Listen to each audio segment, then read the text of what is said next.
If you say something in error during your pretrial testimony, can you correct it before you ever get to trial? Would you like to learn the answer? Come join me as I share with you this great information. Hi, I'm Gerry Oginski. I'm a New York medical malpractice and personal injury trial lawyer practicing law in the state of New York. The answer is yes, you can. You see, when you give your pretrial testimony, that, by the way, that's also known as a deposition or an examination before trial. What will happen then is that all of the questions and answers that you are asked during that session will now be put into a booklet format known as a transcript. That transcript will then be sent to you by your attorney, and they're going to have specific instructions in there. And the instructions basically say, read it over. If there are typographical errors and if there are mistakes in there that need to be corrected, here's how you go about fixing that. And now it'll tell you exactly how you go ahead and do that. And basically, you're going to take a separate piece of paper, write down the corrected answer on a separate page. You're going to sign it. You're then going to take that corrected answer, put it into the booklet, take the booklet, sign it, sign the piece of paper, and send it to your attorney.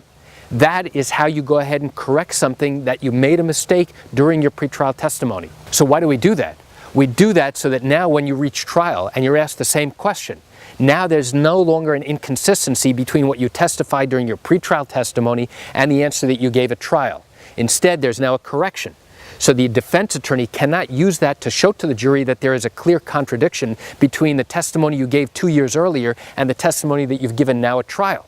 He will, however, highlight to the jury that you made these changes after you had a chance to review that, and that's perfectly okay. So why do I share this great information with you? I share it with you just to give you an insight and an understanding to what goes on in the litigation process during the discovery phase when you give pretrial testimony, and many people wonder, hey, if I make a mistake, will I have an opportunity to correct that later on?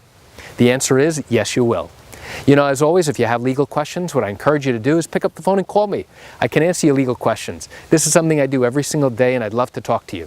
You can reach me at 516-487-8207 or by email at Gerry, Gerry, at oginski-law.com. That's it for today's quick video. I'm Gerry Oginski. Have a wonderful day.